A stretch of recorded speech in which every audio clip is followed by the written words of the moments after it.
Iceberg charts are nothing new, and to be honest, they have become a bit oversaturated.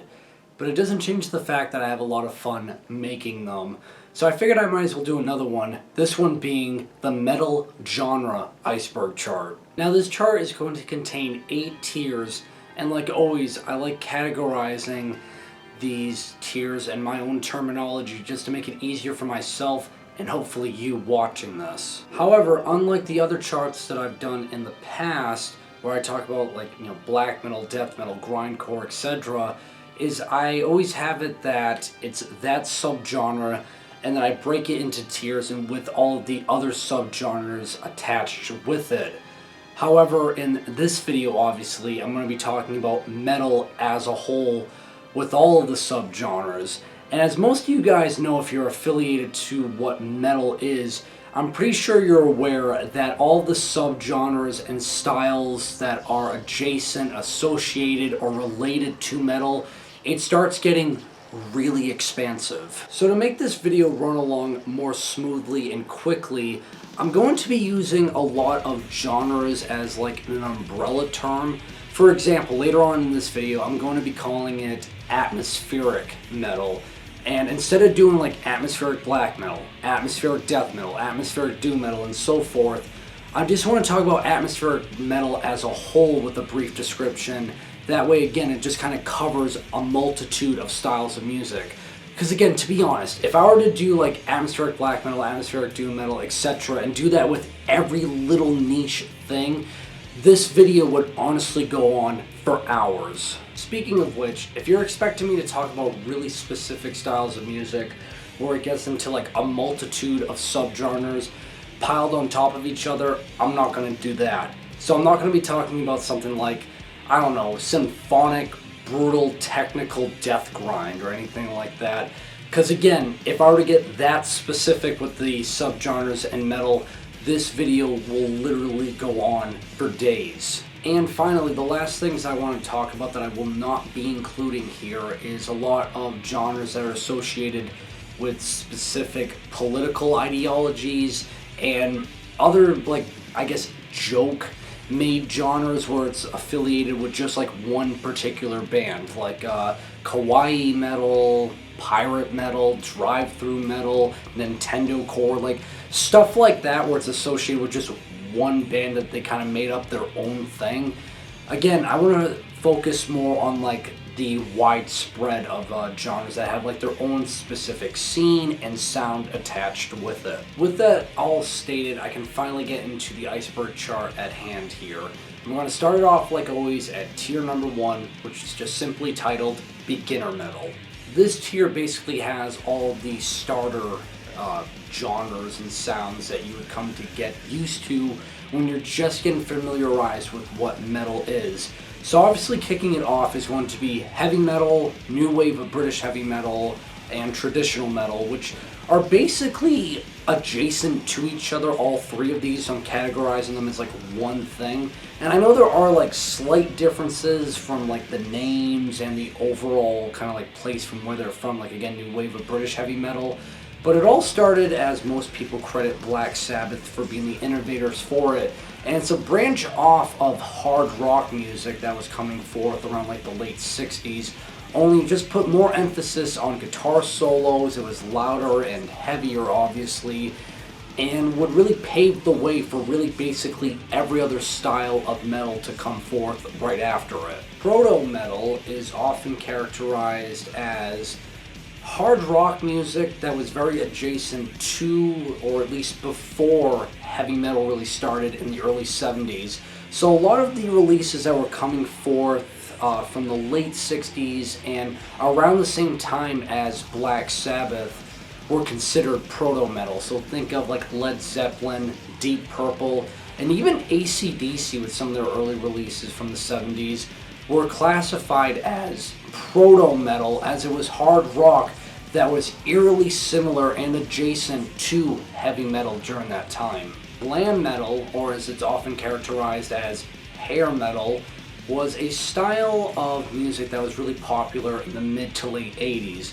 And I'm pretty sure the term hair metal comes from the overall look that these bands had with their appearance with these large hairdos that they had.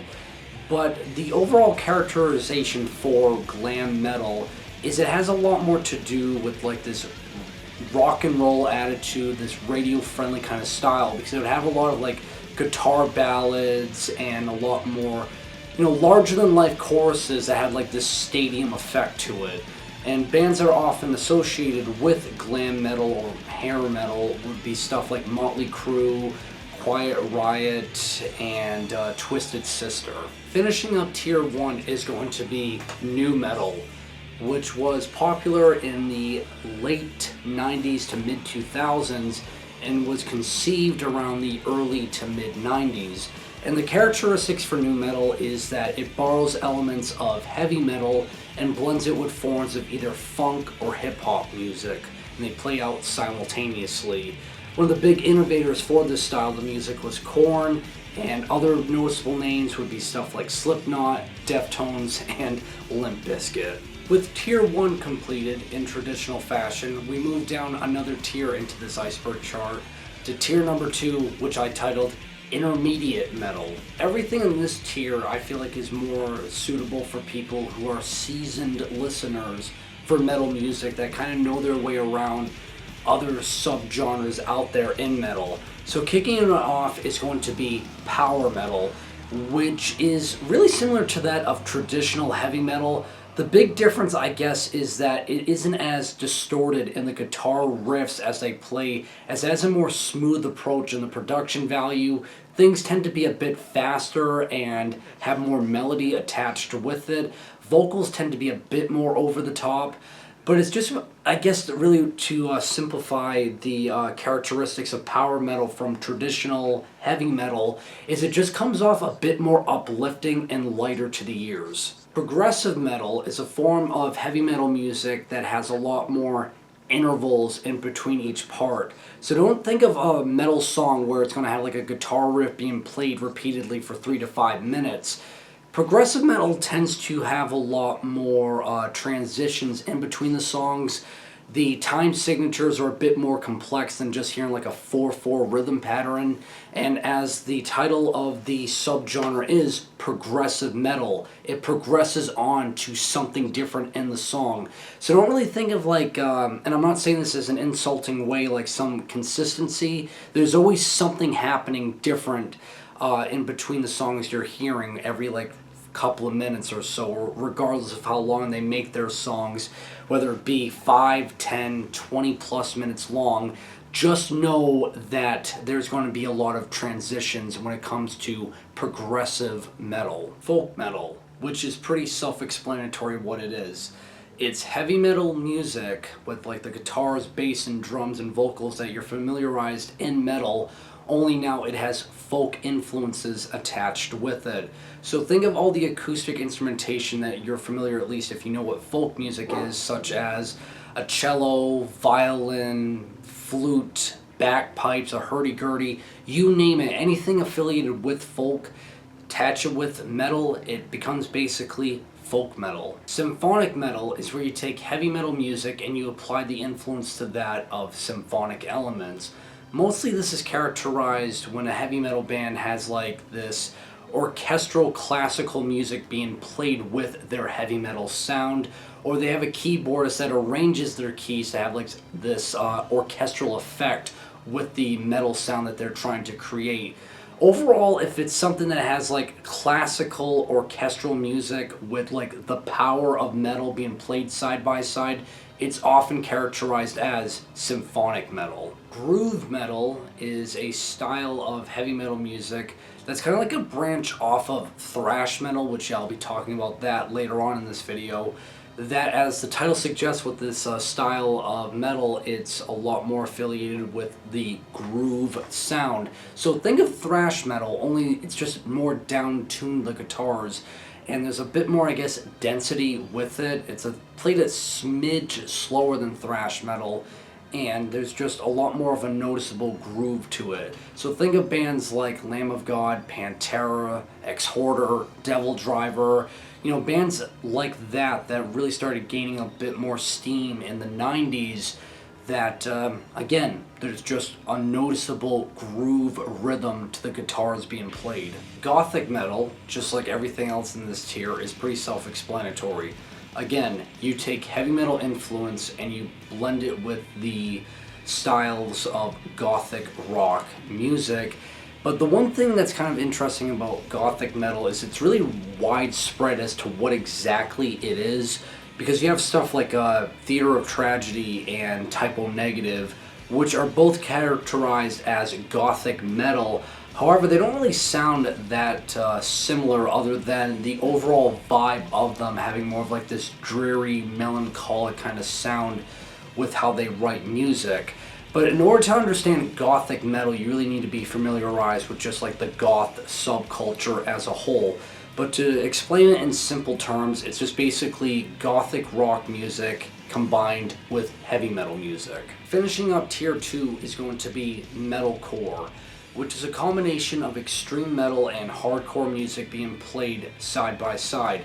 The standout characteristics about it are you'll get vocals that are often shouted or screamed, and they're a bit more abrasive to the ears, I would say, along with the fact that there's a lot of usage of breakdowns being played, where things get slower, it's more down-tuned in terms of the overall guitar riffs, and it tries to add in more, I guess, of density with the overall execution that they're trying to provide there. Some like it, some don't. I know it's kind of a bit of this hot topic with metal fans, especially around like the early to late 2000s, if metalcore is even metal, because there's that big influence of hardcore attached with it, but they often ignore the metal aspect about it, which is, again, weird. I know I'm getting off track here, but if folk metal, symphonic metal, and everything I just said is considered to be metal music, even though there's other forms of metal being attached with it, I'll never understand why metalcore was always like shunned away. But regardless, metalcore, as I stated, it's a mixture of metal and hardcore music that really started gaining a lot more attention, at least maybe when I was aware of it, around like the late 2000s and early 2010s. But yeah, metalcore, which will close out tier 2, and we move on now to tier 3. The title for this tier is going to be extreme metal, which is pretty self-explanatory, as these are all these subgenres that are characterized as extreme metal. Starting it off with thrash metal. It's a form of traditional heavy metal blended with hardcore punk influences that really started becoming more of a thing in the early 80s. That you get the power of heavy metal, but the upbeat aggression of hardcore punk being played side by side here, and it would become really this kind of like harbinger for a lot of other extreme metal bands and extreme metal subgenres to follow shortly after its inception. One of those subgenres being death metal, that started becoming more of a thing in the mid-80s. Bands like Possessed, Death, and Necrophagia were really big pioneers and considered to be like the harbingers and forefathers to that of death metal itself. That it had a lot of like thrash influence when it first started from those bands I just said. Only now things started feeling and sounding heavier. Vocals had a lot more density and depth to them. Drums were played a lot more on higher tempos, and guitars just sounded a bit more raw. It just felt like a heavier take of thrash metal when it started out.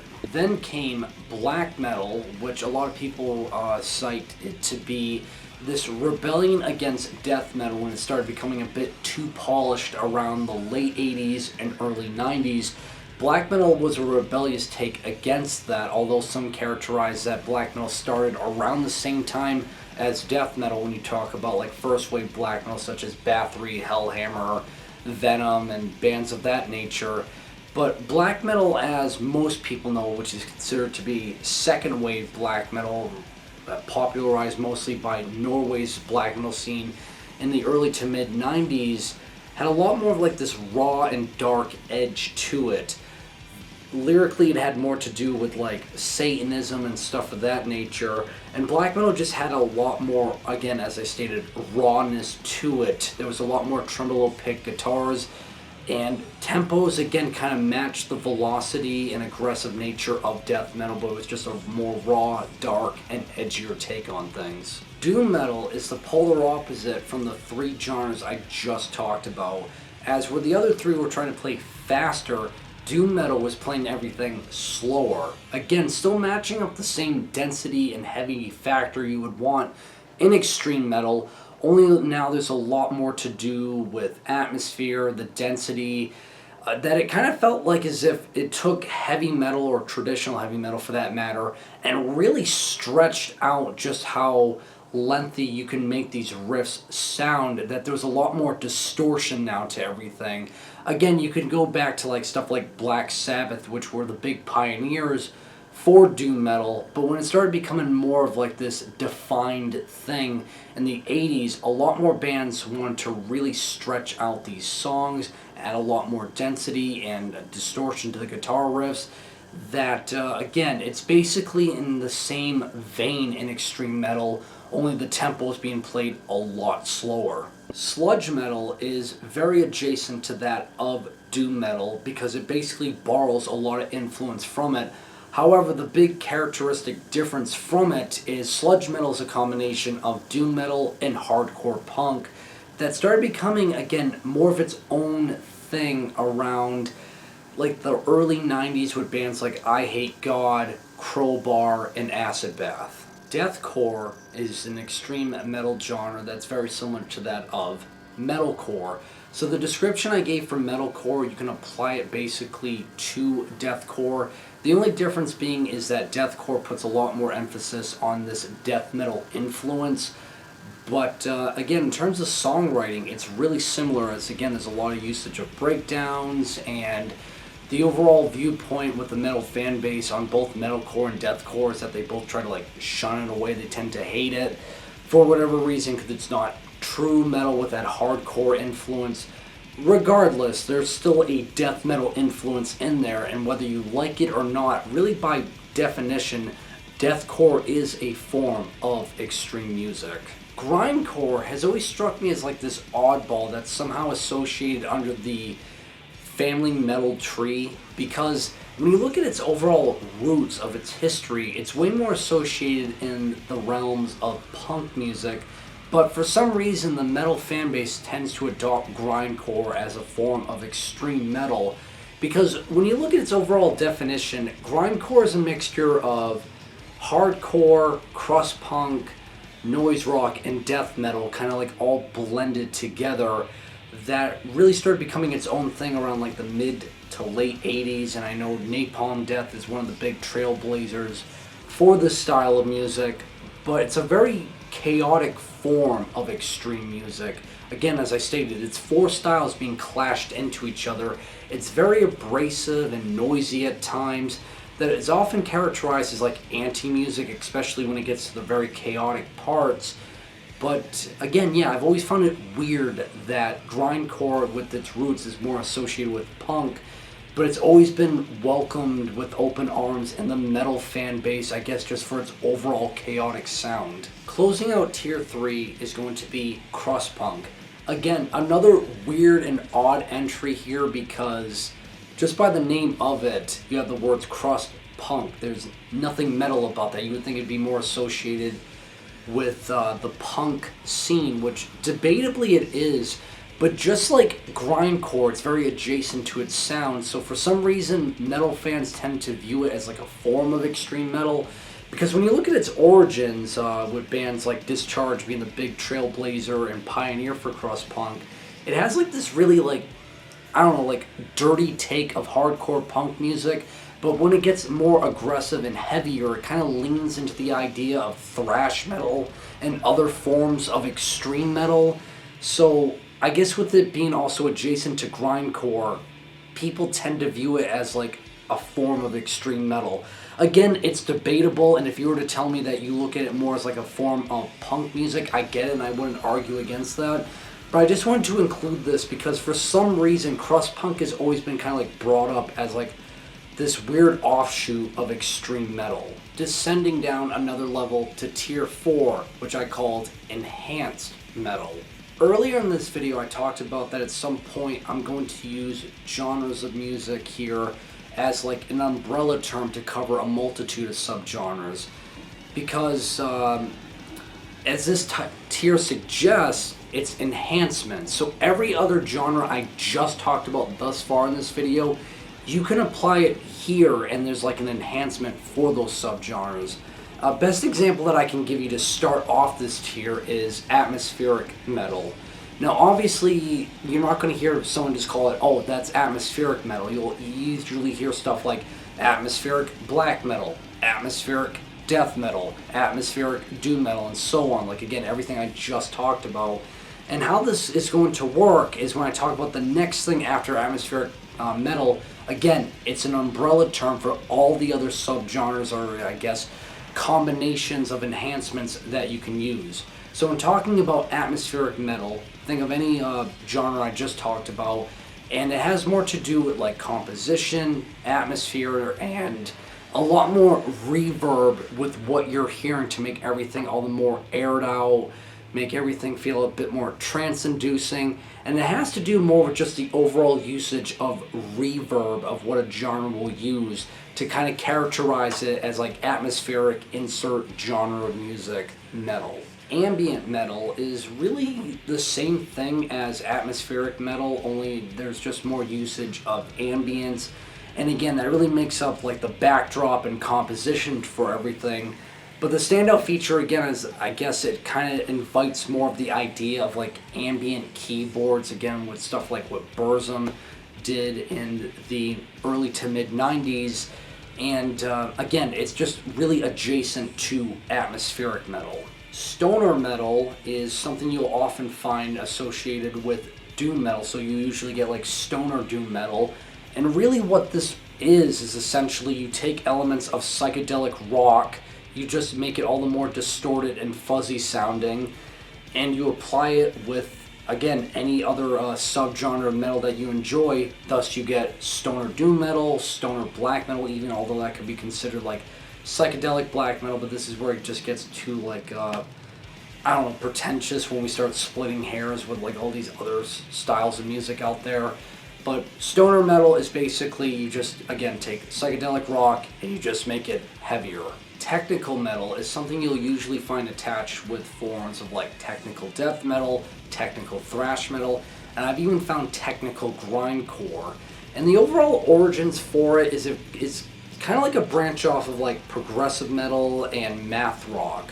But there's just a lot more complexity and it's a lot more upbeat and faster with its overall tempos. So if you enjoy math rock, you enjoy progressive music of any kind, you like a lot of time signatures, you like a lot of changes in the overall transitions in songs, you'll find fascination with like technical metal in this case, because it's just that approach but faster and louder.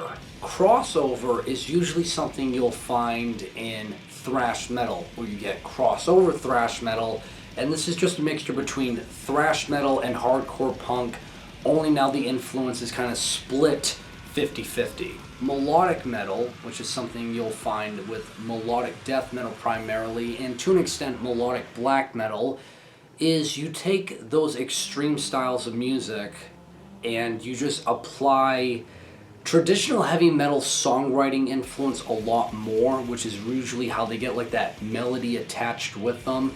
And I know when it came to the Gothenburg sound for death metal, that started becoming more of a popularized thing. But again, it's just extreme metal, again, mostly found in either death metal or black metal, but you just get the melody influences of traditional heavy metal with it. Blackened metal, I've always found to be kind of like this nerdy term when it comes to characterizing genres, but at this point everything I'm kind of saying is really nerdy. But blackened, like death metal, blackened thrash metal, blackened deathcore even, which you'll usually find, is you take these styles of music and you kind of have like the slightest influence of black metal now, but it becomes a bit more atmospheric in terms of like what you'll hear with black metal. So again, it's like this dark reverb effect on the guitar tone is usually what people mostly point out, or the vocals have like that kind of snarl hiss that you'll find in black metal, but it's just the slightest influence. So when people say like, you know, blackened death metal, it's primarily death metal, but you have the slightest influence of black metal. Epic metal is really hard to pinpoint exactly what it is, because you'll usually get epic metal mostly with like power metal, only now it feels like it's going a bit more over the top, and it just has like that larger than life sound where everything just sounds climactic. So epic doom metal you'll find with Candlemass.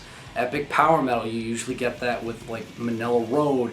Even epic black metal stuff like Summoning and Cult of Fire is kind of characterized as such. But it's just, I don't know how to like perfectly pinpoint what it is, other than it's more of like a feeling or a songwriting process that they're really trying to make everything sound cinematic and larger than life with this over-the-top sound with it, with the style of metal that you'd enjoy. Depressive metal is often affiliated with black metal for depressive suicidal black metal, DSBM, and at times I've even seen doom metal being considered as like depressive doom metal. But overall what this is it's just more of like this emotive take with extreme metal and other forms of metal music that has often themes to do with like these dark, depressive, suicidal thoughts. So in short, it's just an emotionally dark take on metal music.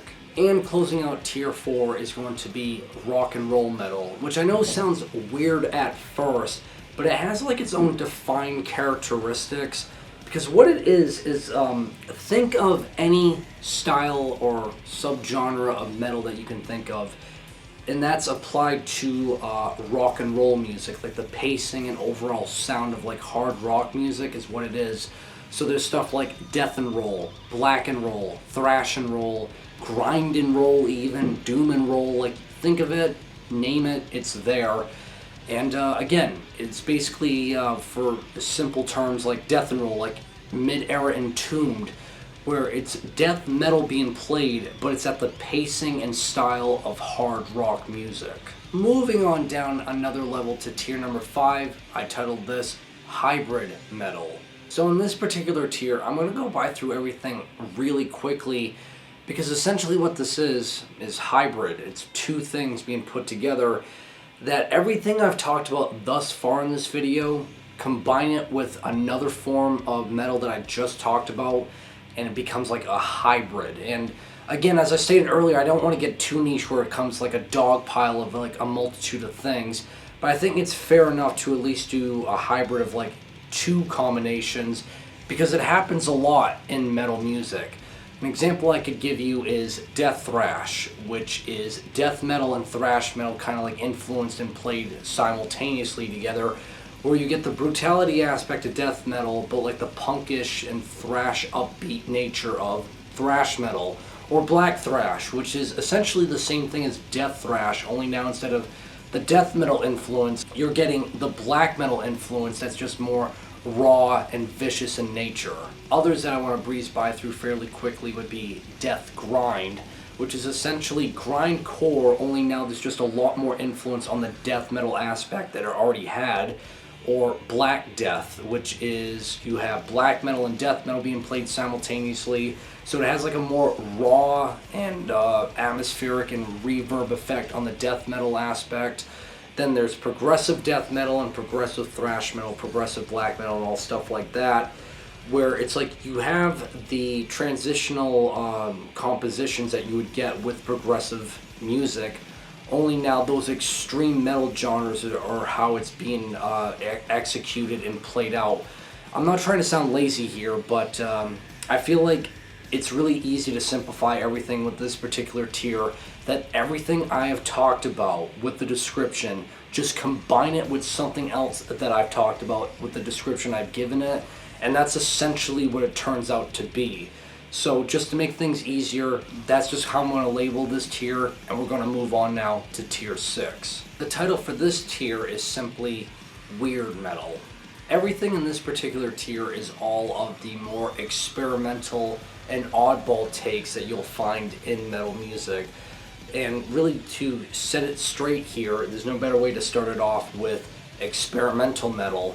And what's interesting about this, which you could apply to any subgenre out there, is it's really hard to define particularly what experimental music is by itself, as it's just experimenting in other odd, weird ways. And when it comes to experimental metal, it's no different. It's just I guess, think of any subgenre that you enjoy right now and try playing it or thinking of ways that it has its own particular characteristics and sounds, but you're trying to challenge it or change it up where it becomes a bit odd, weird, or pushes it in boundaries that you wouldn't expect. That's kind of like one description of like experimental metal, whether it be experimental power metal, experimental doom metal, experimental black metal, stuff like that, is take what you're accustomed to and try to challenge and push it in different directions and ideas, is essentially one way to describe experimental music. Avant-garde metal is basically the same exact thing as experimental metal and experimental music for that matter. The only difference, I guess, by definition from what I gather is it's kind of like progressive metal, progressive rock, and anything to do with like progressive elements. Only now it's just more. It's like progressive metal essentially on steroids is what avant-garde metal is. That there's just a lot more complexity to everything. There's a lot more unconventional tactics and songwriting structures that, I don't know, it's kind of like things are familiar to you when it comes to what you'll hear in avant-garde metal, but just like experimental music of any kind, it's just like kind of throwing you an oddball in a curve, or it's doing these things that you're not used to hearing. So it's, again, another thing that's hard to particularly define, but I guess the lazy, stupid way that I could kind of define it is it's basically progressive metal, but on steroids. Industrial metal is a fusion between industrial music and metal music that Godflesh is often considered to be one of the big pioneers for it. But what I find interesting is just trying to define what industrial is, because for most people it's an umbrella term all of itself, that essentially it's kind of like a branch off of like electronic music for the most part. However, you're trying to manipulate a sound that isn't necessarily natural and apply it with music, or even using like industrial machinery or sounds of things that aren't even instruments to begin with to make music. It's a very fluid genre in of itself, and to apply that with metal music of any kind is really experimental and weird in of itself, and I think it's a perfect inclusion for this particular tier. Drone metal, or in this case it's often attached with doom metal when you have pioneers like Earth and Sun who play in the style of drone doom metal, but in this case drone metal is a style of music that's really minimalistic to say the least, as it's just kind of like this one pitch shifted sound that has like this hum or buzz that kind of like plays out very lengthy with very rare rhythmic changes that I know I've seen people kind of call like drone music as like a form of like post-industrial music if you're getting really nerdy when it comes to the realms of like electronic music, but drone as a whole is kind of like also considered to be even like power ambience. It's a weird thing to characterize, but again, it just has to do more like this one kind of like pitch sound that's like a buzz or a hum that just plays over everything, and you tend to have like a very minimalistic approach with your overall songwriting. And it just has to do more with like textures and like long written compositions that is definitely not for everyone, but if you're looking for minimalistic music, yeah, drone music of any kind will probably appeal to you. And closing out tier 6 will be post-metal. And I gotta say, after all these years that I've been keeping up with metal music, I've always had such a difficult time defining what post-metal is, because when it comes to any form of music out there, you'll have post attached with it, like post-rock, post-punk, post-hardcore, and in this case, post-metal. And it's always kind of like described as like the next evolutionary step for the music genre that you're talking about, while still maintaining what made this genre have its own unique identity. But still, it's weird to kind of like pinpoint exactly what is the defining characteristics of post-metal. Other than the handful of times I've searched it up, by definition from what I've seen, it's kind of like, it's a more, I guess a less, I should say, aggressive approach on metal. It's a bit more lighthearted. It has to do more with ambience and atmosphere and composition that has more to do with like textures, and the overall vibe of it has more of like this artsy and feel to it, I guess. Again, like I'm still kind of like drawing a blank here of what like post-metal is, no matter how much I listen to it or try to understand it to the best of my ability. So this is one that I'm kind of like stumped on, so to say, but it's kind of like this next evolutionary step for metal, where it just becomes a bit more experimental, atmospheric, and again tries to be more on the composition and textural aspect of what makes it its own thing, I guess. But again, more likely than not, I'm kind of failing describing what post-metal is. And if any of you have like a better description for it, I'm all ears, because I'm always struggling to fully understand what post-metal is with its own distinct sound. Reaching the end of this iceberg, we're getting to the second to last tier, which is tier number 7, which I titled Maxed Out Metal. All of these subgenres are everything that I've talked about in metal, but now it's just maxed out to the fullest and most extreme extent, so to say. So kicking it off is going to be war metal, which is a combination of black metal, death metal, thrash metal, and to an extent at times grindcore. And a lot of people characterize this style of music that it's all of that but just on steroids. It's just more barbaric, it's just more of everything. That if you wanted like a total blitz of aggression and chaos, war metal tends to be like the genre to listen to. And with pioneers like Blasphemy and Beherit, it's a great place to start. Brutal death metal, or in this case slam death metal, as they're kind of like really adjacent to each other, is arguably the most intense way of making death metal music that started becoming more of a thing in the early to mid 90s, when bands like Suffocation were popping through with their debut full-length album Effigy of the Forgotten, and even Devourment's Molesting the Decapitated was kind of like one of the big pioneers to that of slam death metal. And essentially what it is just, again, it's death metal, only now everything's played with this more barbaric take, everything's more down-tuned, the vocals are more guttural, it's just more of everything. Whereas the slam aspect is kind of like portions in a song that it has like this chugging kind of like guitar riffs that's similar to that of a breakdown, but just as many people kind of characterize it, it's heavier, it's more dense, it's more raw and more crushing, so to say. So it's kind of like, again, a more steroid out take on death metal, essentially, is what brutal death metal and slam death metal is. Raw black metal, in terms of execution and songwriting, isn't really that much different from anything else with like the traditional sense of black metal. However, the big key difference is the fact that the production value is just a lot more raw and lo-fi sounding, that everything comes off more abrasive, more noisy, and really unwelcoming. That vocals have more of like this wretched scream to it that's just really impossible to make out any words that they're saying. Guitar riffs have less to do with like melody and rhythm, and more to do with just really creating like this wall of noise.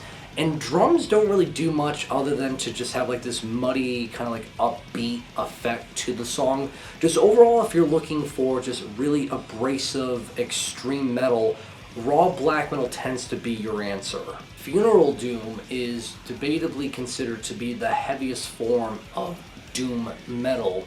That is essentially everything you're familiar with in doom metal, only now it's played slower, it's heavier, there's a lot more density on the atmosphere, and for the most part when it comes to vocals, it does kind of lean into like those harsh vocals you'll find in death metal, But again, everything is just stretched out more. Everything feels all the more full of like this emotive take of despair, melancholy, depression, that it's just like, for the most part, the heaviest way in terms of sound that you can make depressing music. Gore grind is a combination of that, of death metal and grindcore, that actually I made a video all about gore grind last week, that if you want a more in-depth description and discussion on it, watch that video. But it's essentially death metal and grindcore being put together. However, the big difference is it has a lot more to do with groove, with the power chords being played, and the vocals are the real big difference, as it really welcomes more of the idea of using pitch-shifted vocals, which makes everything all the more outlandish, over the top, and inhumane sounding. Plus, another thing that people like to point out with gore grind is the album artwork that tends to be the most grotesque images that you could possibly find on the internet. And closing out Tier 7 is going to be porno grind, which is essentially the same thing as gore grind. The big difference being the overall themes of it have to do a lot more, not so much with blood, guts, and gore, but these perverse sexual ideas and themes are being portrayed a lot more, and ideas of like BDSM and shit like that. That musically the only difference is the drumming has a bit more of like a punk influence, so to say, and vocally they have more of like that pig snorting kind of sound, I guess is what people point out. But again, musically and stylistically, it really isn't that much different to gore grind. At last, we have reached the bottom of this iceberg to tier number 8, which I titled Overload Metal. There are only 4 entries in this particular tier, 3 of which I've already talked about numerous times before on this channel, but regardless, I want to talk about them because they overall fit the premise of this video. Starting it off with gore noise, a genre of music I've already done a video on, and I will admit it's a bit rusty of information, but regardless, what gore noise is basically gore grind, the description I gave that, only now there's a lot more influence to do with power electronics and noise music, that it's essentially a more of an abrasive take on gore grind, that it's just really trying to push it more into like the noise territory, while still, I guess, kind of maintaining the grotesque aspect of gore grind. That yeah, it's more in the noise aspect, if anything else, that it just really puts more influence on that like overall anti-music aspect. Then there's noise grind, which sides more into the grindcore aspect, only now it has just a lot more power electronic and noise attached with it. I know stuff like Sissy Spacek and Fear of God are kind of like a few names that pop up in terms of noise grind, but it's just really like this chaotic form of power electronics music that attaches itself with something familiar, at least to metal fans, with grindcore. But make no mistake about it, it's very, very abrasive. Cybergrind is arguably the most accessible sounding of the 4 entries in this tier, but the reason why it's in tier 8 and so low on the Iceberg chart is it's very esoteric and really difficult to come by something that's labeled as cybergrind. Because when you look at the head helm of an example of cybergrind, people tend to bring up bands like the Berserker and Agoraphobic Nosebleed. While they have the characteristics of cybergrind, as it's essentially grindcore mixed with like electronic music that makes the forms of electronic music that they use, whether it be industrial or any other wild electronic style you can think of, even like hardcore techno for example, they're making that electronic become very, very chaotic and extreme with grindcore. However, what's weird about it is those acts like Agoraphobic Nosebleed and the Berserker aren't calling themselves cybergrind, nor are they like pure examples of it. They're just really adjacent to it. But one project that comes to mind that is a form of cybergrind would be like Mother Brain. That's a great example if you want to get into cybergrind. Now the problem here is the Berserker, Agoraphobic Nosebleed, and Mother Brain, those are just 3 acts. Essentially, I've kind of like named a fraction already of what you can find in Cybergrind. Again, as I stated, it's very, very niche, and it's a huge reason why it's down here. And I would like to do a video all about Cybergrind in the future just because of how little is known about it or what's talked about it. But essentially, it's just electronic music being played as chaotic and crazy as what grindcore can allow.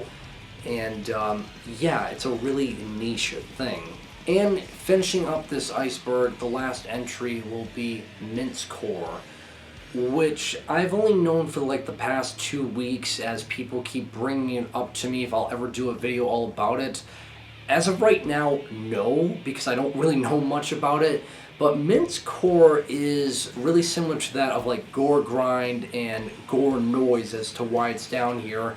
And it's, again, very esoteric and little is known about it, as it's more of like this, I don't know, hardcore punk take on Gore Grind, so to say, when it comes to the overall drumming and the attitude of it, as I know it has to do more with like this political message of like anarchism and anti-oppression and stuff like that. But the sound of it, as what I can understand, is it's Gore Noise or Gore Grind, but it just has more like, again, that punk attitude with it. That, yeah, I can't say as of right now, but hopefully later on if I can find interest or something of like distinct characteristics about it, I'd definitely like to do a video all about Mincecore. But yeah, it's for anyone who's into Gore Grind or Gore Noise, this very weird niche thing of extreme music might appeal to you. And that'll do it for this Iceberg chart. Hopefully you guys enjoyed it. If there's anything I missed out on, which surely I did, as there's so many little different subgenres of metal out there that can be discussed, please let me know. And that's really it for it. So like always, guys, make sure you guys drink plenty of water to stay hydrated, and have a great day.